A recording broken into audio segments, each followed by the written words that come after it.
In this video, I'm going to talk about the value of freedom and why it is important to understand freedom on a deep level in these times. And I'm also going to talk about how you can increase your freedom over time so you can live a more happy and fulfilled life and also manifest the things that you want in your life.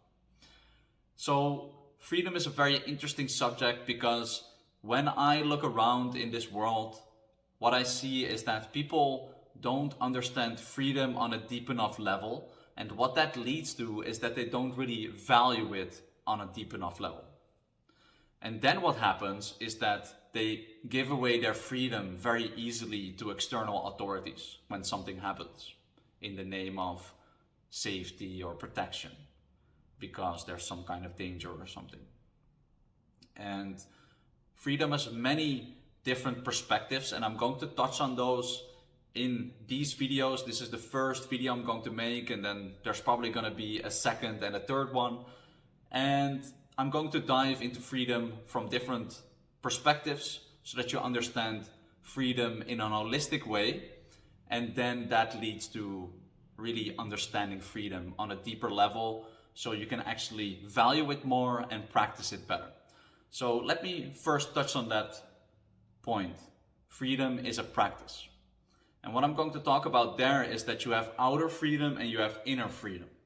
And also that there is a balance between freedom and restriction. And that we would want to understand freedom better and also notice restriction on the other hand. It's a polarity. They are also very much connected. This is the funny thing. So let's talk about inner and outer freedom. So basically, outer freedom is that you can do what you want to do and be who you want to be in this world.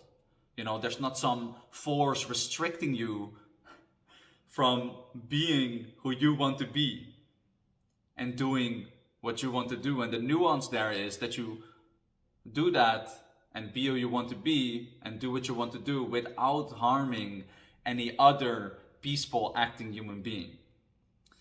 If it doesn't violate that rule, you can do what you want and be who you want to be. Live and let live. This is what my father used to say when we were growing up a lot. I remember him saying this very clearly. And this is really the essence. You live your own life and then you let others live theirs. And if we would all do that in this world, we would have heaven on earth. It is, in a sense, so simple. If we would just not initiate violence on other peaceful acting human beings and just really focus on ourselves and who we want to be and what we want to do, then the world would also be a much more free place if we take that ownership, that authority over our own freedom, and then also don't try to control other people so much. Because this is the funny nuance. It's not the governments or only the governments that are trying to control people. It's also that we as people, as humanity, are suddenly controlling other people, other parts of consciousness to, oh, maybe you need to see it in my way. Maybe you need to do what I think is right so that I feel more safe, that I feel more secure. And a very good example of this is, the masks that were implemented during the illness we all know about and also the lockdowns and everything. If somebody is scared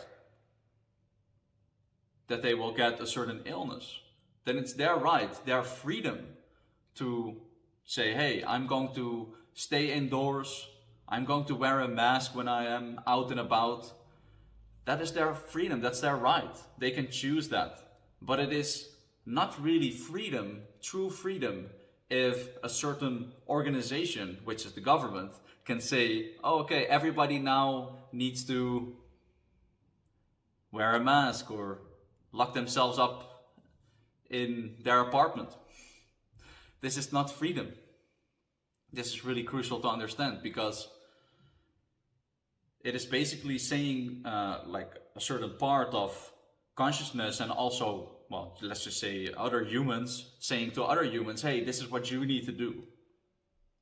And the basis of freedom, of outer freedom, is that you can do what you want to do and be who you want to be as long as it doesn't harm other people. And then what harm is also, of course, subjective in a sense, but it is really that you can choose for yourself, and that you yourself or any other organization can enforce, hey, this is what the rest needs to do because they think they know it better. But reality is very not black and white and very nuanced. And this is really, what you see in this world a lot, this top-down control of governments enforcing, hey, this is what you need to do. And if they would have like super good intentions and really want to do the best, okay, but that's not the case. They do these things so that they control, they govern society, they govern the people. They force you to pay taxes, they force you to do all these regulations. Otherwise, what would happen? You'll end up in jail.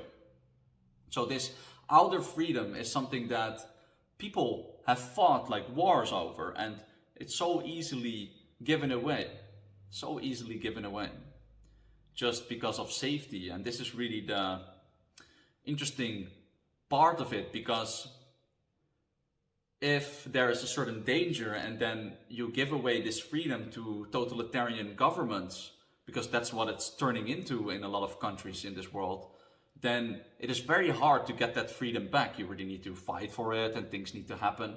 And that is very essential. So that's outer freedom. And I'll touch more on the society aspects in the next part of this video series about freedom. Now I'm going to talk more about inner freedom, because the funny thing is, and the interesting thing is, that inner and outer freedom are very much linked. So if we are free on the inside, if we master our own inner world of thoughts and emotions and our state of being, then we are much more free human beings. And when we do that, then we can also let other people much more free. We are a more higher vibration, and then we can create a more free society, because it is always as within, so without. So the fundamental principle of inner freedom is that you can be free from your own thoughts and your own emotions, that you are not controlled by them. And how you do that, how you realize that, oh, wait a second, I am not controlled by my thoughts, because you're not. But we can be so identified with our own thought process and negative thoughts that we're so attached to them that we think we are these thoughts, that we are run by them. And also our emotions, that we are so fearful of our emotions that we repress them. Oh, we don't want to feel them. This is the funny nuance between thoughts and emotions. With thoughts, we want to learn to observe our thoughts as the neutral observer and not get caught in them. And in a sense, you also want to do that with your emotions, to observe them and not to be afraid of them. You want to feel them completely. You want to let the emotions, which is energy in motion, it's the water element. It wants to flow. It wants to flow through you. When you feel your emotions completely, then this leads to more freedom, because the emotion can just flow through you and it's not being blocked. It doesn't create what they call, certain things like an emotional blockage. And also traumas are created in this way also, like this feeling, this emotion can't be felt. It's really deep in the moment, and then it gets stuck in our nervous system, in our body, and then creates a trauma because it is not fully felt. So when you do this through tools like meditation, visualization, hypnosis, you can start to choose better thoughts, of course, that's the one part of it, but also that you don't give energy to the negative thoughts, to the negative beliefs, because this is what we often do, to give the energy of our awareness to these negative thoughts, and then they become much more worse. This is how people start to worry and become anxious, because they're not the neutral observer of their thoughts and their emotions, and then get caught up in them, and then that leads to a vicious cycle where then they're now having a panic attack, because it's thoughts create the anxiety create more of the anxious thoughts, and it's like a loop. So if you become the neutral observer, which you practice during things like meditation, then you don't give energy to this cycle, and then at some point it just calms down. That's what happens. And that leads to more freedom, and you can feel your emotions. Emotions are beautiful to feel, to let them flow through you, and that leads to having more inner freedom. And then another very important part of inner freedom is realizing that you are the authority. You are the authority of your own life. And that means a lot of different things. But the thing that comes to mind at this moment is that you are responsible for your own feelings. You are responsible for your own emotions. You don't outsource that to other people. Because if you do that, even in subtle ways, other people actually control you. You give away your power to other people. They can decide, oh, this is the emotional state that they trigger in you. So you take full responsibility over your own emotions and realize that actually in the truest sense, other people, they don't cause the emotions. And it's always nuanced, and it always has multiple sides, of course. However, this is a very important side of the polarity to understand if you want to become more free, that you are responsible for your own emotions, and therefore you also have power over them and can feel them and let them flow through you. You are the authority. And you are also the authority of your own life. You are the authority right now in this moment. You can decide what is best for you.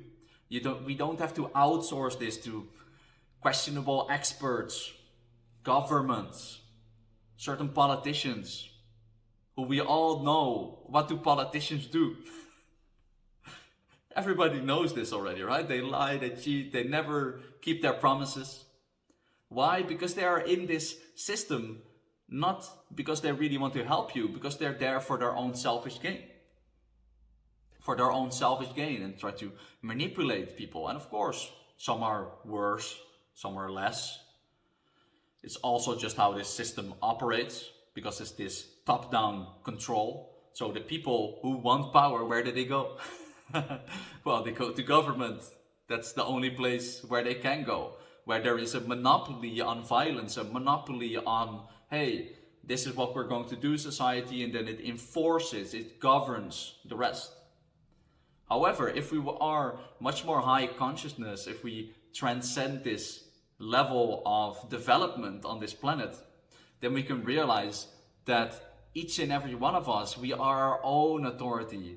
I am my own authority. I know what I want to do in this world. I know who I want to be. And then I do that because I am my own authority. And of course, in that process, I am not harming other peaceful acting human beings. I don't initiate violence on them. I don't say like, hey, if you don't follow these rules, then you go to my jail or something. Because this is what happens. And I'll touch more on voluntarism in the next video in this series. However, just to make the point, a famous example in voluntarism is that taxation is actually stealing. It's actually theft. Because we have this, system where there's two parties and then we can just do a voluntary exchange. However, there's like a government that wants a piece of that action and then, steals that money. And that is because we are outsourcing our authority. And maybe that was necessary in the past, in the evolution of consciousness. Before we had like kings and queens and all this good stuff. And now, it's this. And then what is the next level? What is the next level in this world that we can reach? Become our own authority. And when we realize that, then we can just govern ourselves. Because we are our own authority. We don't have to outsource it. So another important part of this inner freedom is being free of the outcome. And this is a big topic. And it has a lot to do with being able to let go. And I'll just touch on the fundamentals of this principle, being free of the outcome. What does that really mean?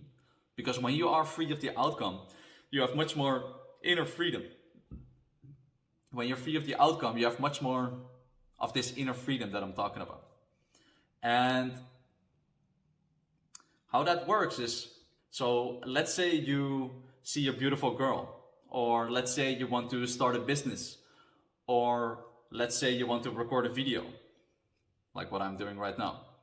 So we have this intention, we want to create something, we want to do something, we put something into motion. But then on the other hand, when we do that, we want to achieve this certain goal, we also want to be free of the outcome. We don't want to be attached to it. Because when we are attached to something, it actually owns us, it rules us. When we say something like, hey, I need to be a millionaire because of this or that.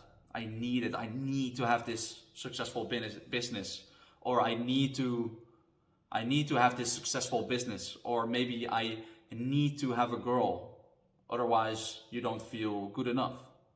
Then it rules you. You're not free of the outcome, because right in this moment you are already good enough. You are complete. You are whole. And also, the funny thing is, when we are more free of the outcome, when we are not attached, that's also when life can flow much more effortlessly, and then you manifest and create much more easily the results that you desire, because they are not coming from a place of lack. They're not coming from a place of, oh, I need this external thing to fulfill me.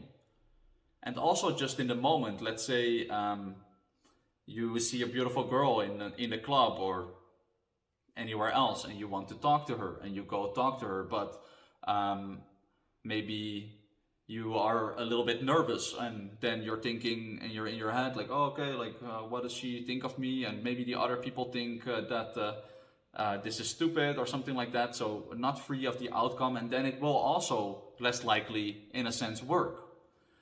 And let's say somebody wants to start a business, or you're really enthusiastic about this business and you want to bring something out, but then they're very worried. What would other people think of me when I do this? Or I can't make the sales calls because maybe this person thinks that I look stupid, or that they don't want my product. You know, this inner resistance. And then it is important to realize that, okay, can you be free of the outcome? Can you be free of whatever happens, that it's okay, that you'll survive, that you can be okay, that you can let go. Because when we combine this masculine principle of action and intent with the feminine principle of letting go and being free of the outcome, then reality, you can basically produce much more likely the thing that you want. And the funny thing about polarity is also that you can also switch it around. You could also say that the masculine is this presence, this energy that does not need anything outside of itself. It is just pure awareness in this moment, completely fulfilled, completely right here, right now. And that is freedom of outcome. And then on the other hand, you could say that the feminine is this impulse, this desire, this emotion, this enthusiasm to create something, to make something happen, to build something in physical reality, you know, bring something into being, into matter, because this is also a feminine energy. That's why babies are born that way, of course. So become aware of this, being free of the outcome. That is very important, because when you're not, it's also that when you're not free of the outcome and you're attached, that's also when the thoughts are much more intense and the emotions are much more intense, because the mind really gets worked up on, oh, I need to do this, and maybe I should have said that, and maybe if I see it in this way, then, oh, is there like a solution? Oh, I need to solve this problem. And then often the mind is just stuck in a little loop because it is not free of the outcome. That's when the mind really goes all kinds of directions and create fears and worries and problems, which might not be there if you just are free of the outcome. And even if they are there, when you are more free of the outcome, then you can solve them much more calmly and from a more non-dual, depolarized place and just take the most effective action and do the best you can. And that is also an important part of it. Do the best you can and then let it go. Then just let it go. That is being free of the outcome. So another important part of this inner freedom that I'm talking about, which is a practice. I want to get that across. It is a practice. It's something that you practice through meditation and visualization and just through daily life. Certain things happen. Can you be free of the outcome when that sales call goes wrong? Can you be free of the outcome when somebody rejects you? Can you be free of the outcome when things go wrong? Because when you do that, then life flows and then boom, suddenly a few weeks later, it just works. Don't have to have that resistance. And it's a practice, meditation, to see your thoughts, not get caught up in them. Oh, I got caught up in them. Not judge it. It's totally fine. Boom. Bring your awareness back to your breath, for example, to your breathing. Or maybe your mindfulness practice when you're walking outside or you get into an argument. An argument is often something that happens when one of the parties is not aware and then just reacts to the other person, and then there is less awareness. And this is a very important part also of raising your own consciousness, of becoming more free, just to be more aware what actually does feel good and what feels bad. And I'll dive into that in a future video, the power of awareness. It's really profound.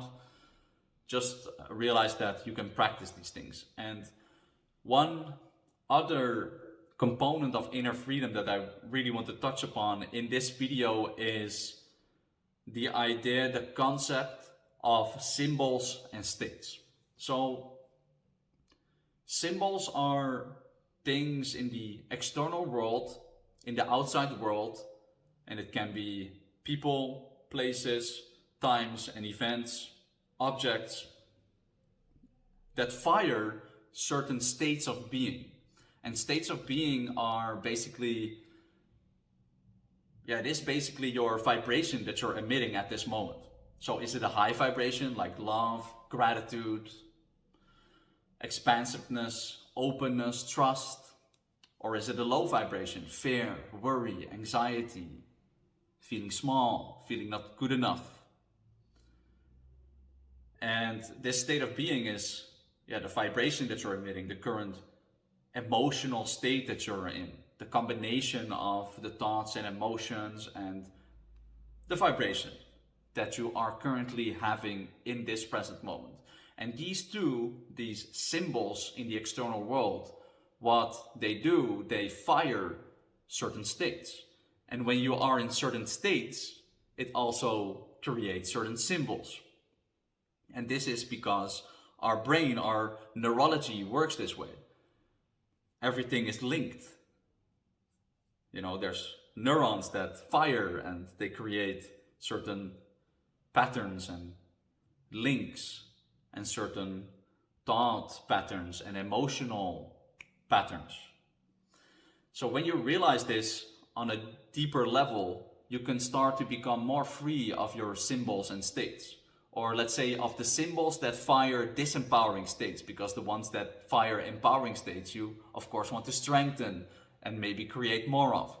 And I'll give a couple examples just to make this absolutely clear so you understand really tangibly and practically what I mean. So let's say you are sitting in a car and somebody is playing music and they're playing music on the radio or maybe Spotify in these days, and suddenly a certain song comes on. It's a singer-songwriter song, and what happens is that you're now suddenly thinking about your ex-boyfriend or girlfriend.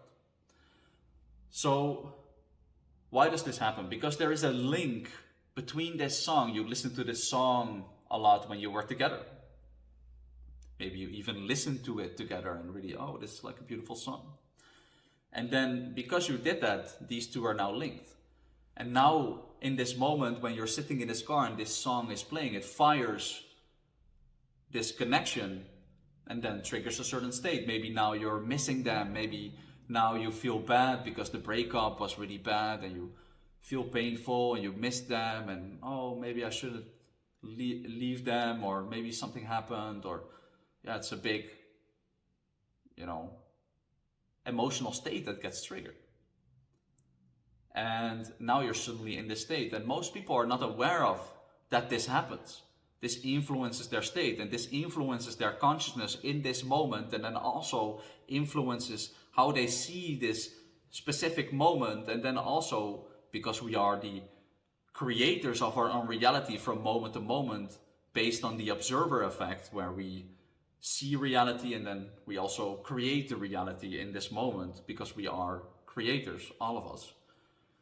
Then you will see that because this state is now triggered, then you'll observe and interpret reality in a different way in that specific moment. And when you are unconscious of this, that this happens, then you are controlled by this. You're controlled by these linkages between symbols and certain states. And so let me give a couple other examples. So let's say you see a red car and you also had an accident where there was a red car present, or a certain traumatic event that there was also a red car present. Now these two are also linked. So every time you see a red car, then this fires a certain state. It can also be like a little nudge. It's like just a little negativity. And another very important symbol to understand is other people. And this is what happens a lot when, for example, people say like, oh yeah, Trump is like the best. Trump is like really awesome. And then, oh, Hillary is so bad, so bad. So when they see these people on television or social media, it fires certain states and they're not aware of it. Oh, okay, Trump, they conditioned certain states to this person and to Hillary, and they are being controlled by this, because there only has to be a visual representation of this symbol, and then they are in a certain state. They're not the neutral observer anymore. They're now being polarized, because this is what happens when you're not conscious of your own symbols and states. You are polarized a lot. And then if, let's say, you have a Democrat and a Republican on two sides, just to think in those terms, then if they're both not aware of this, then a clash happens, because they are now polarized to one end or the other, because they're not aware that this process is happening, and they're now just acting out this conditioned state. Or let's say you're scrolling on Instagram and you see somebody with a very luxury lifestyle, for example, and now you feel attraction towards them. You feel, hey, I want to be part of this lifestyle. These are just symbols. Maybe they have certain photos, maybe they look a certain way. It's a symbol that triggers a certain state. And when you are more conscious of this, you can start to decondition the old symbols, the disempowering symbols that don't serve you anymore. You can let them go. You can go into meditation, you can go into trance, and then, hey, I'm going to let this go, and then create a different meaning. So let's say you had this certain song, maybe you can give it a different meaning now. Or maybe the red car.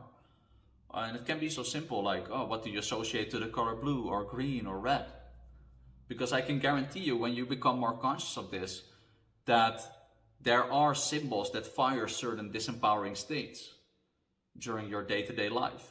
Maybe you get at work and there's something in your work environment, or maybe in your house environment, or maybe even, you look at yourself and your own body or something, and then, maybe there's like a little bit fat here, or maybe there's, body shape is not like exactly the way that you want or something, and now there's this thing that you compare yourself to others and you don't feel good enough. This is also a symbol that's linked to a certain state, because we can also just say like, hey, my body is beautiful and powerful and strong in every single way, and I honor it at this moment, how it looks, because I am the authority. I decide when it is beautiful. I decide when I am strong. I decide, because it's all relative. You can decide for yourself. And you can start to condition these symbols, much more consciously. That's what I'm getting at. And when you do that, to bring it back to freedom, you are much more free. This is how your subconscious mind works. It works through these linkages between symbols and certain states. And let's say you want to condition more empowering symbols. What do? Well, for example, I have this ring. I bought this ring in a shop here in Budapest, and it's a black ring. So I know, because I know this principle, when I wear this ring a lot, that it is very valuable to attribute and attach certain meanings to that empower me. So every time that I put on this ring, because I've conditioned it that way, I feel strong, I feel powerful, I am in contact with my masculinity and also my dark masculinity, because it's like a black ring. And I'm in contact with that, and I mature that, and I appreciate that. I appreciate my masculinity, and also, like I said, mature my dark masculinity so I can express it in a healthy way and integrate my own darkness, my own shadow, and also integrate the light and the dark. And I feel strong and I feel powerful. I feel like a creator. Can you see that that is very different from just, I just put on a ring? And it gives me this empowering feeling because I have attached that to that.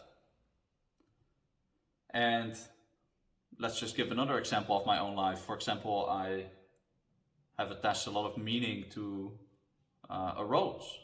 And what would you attach to a rose? Of course, love. And a lot of people might have this connection in a certain sense, like, oh, rose is love. However, I really went really deep into hypnosis. Like, every time I see a rose, then this is a reminder that love is always present in my life, and I feel more and more love every time that I see a rose. And then there's also a rose here in my apartment here, and this rose represents this love, and my subconscious mind every time sees that, and then it's like, okay, yeah, love is always present. Love is always present, and because it is always present, I love myself on a deeper and deeper level every single moment, and I value myself, I appreciate myself, and because I have this, I can also show love to the people that I care about and create more love in this world. So that's a very different meaning to attach to a certain symbol. We can really attach anything to anything, whatever you want, When I see the color blue, it's like, okay, I feel peaceful. It's like the ocean. I'm part of the ocean. It's relaxed. It's a beach. So you can start to become more conscious of this and then condition them much more purposefully, and then also decondition the ones that are not serving you, that are firing disempowering states, and that you let go of the old connections, let the old self die, because this is also our identity, these connections, these wirings. And when you look at personal and spiritual growth, an important part of it is letting go of the old identity and growing into something new. And this is how you do that. This is how you accomplish that. So what I would invite you, just to conclude this video, is to become more aware of that freedom is a practice. So you have the outer freedom. Can we practice it on the outside? Can we see that it is important to stand for our freedom, to honor it, to value it? And where that starts is that we become more free on the inside and practice this inner freedom. Because when we have this inner freedom, we can let go more. We can be more in the moment. We are in a more high vibration. And then we don't have to control other people. We can be an example. We can be the example of freedom. And then there will be more freedom in this world. That's just how it works, because it is as within, so without. It's not only that the governments are trying to control, like I said, it's also because a lot of other people try to control other people in a subtle way. That's why even this system exists. If that was not the case, then it would probably just lose its meaning. It would just not be necessary. It would just not come into being. And we can practice this freedom, we can value it more, and try practices like meditation, visualization, and just becoming more aware of, okay, where am I maybe attached to certain outcomes that I need to have. And then on the other hand, look at these symbols and states. And that's how you become more free as a human being, and that is your birthright, and you can actually become more free and then experience higher and higher degrees of freedom, which is a great feeling. So that's all for this video. I'll touch more on this subject in relation to society and voluntarism in my next video, and make sure to watch that. I'll put the link also somewhere in the description, or maybe it's somewhere here at the top or the bottom. And also, if you like this video, make sure to give it a like, that really helps. And also subscribe to my channel if you want more videos like this. Leave a comment, by the way, if you have any questions. I'll make sure to answer them. And that's all for this video. Oh, and one final thing, there could also be an opt-in somewhere down below where you can get some free giveaway or join my newsletter. So that's all for this video, and have a great day.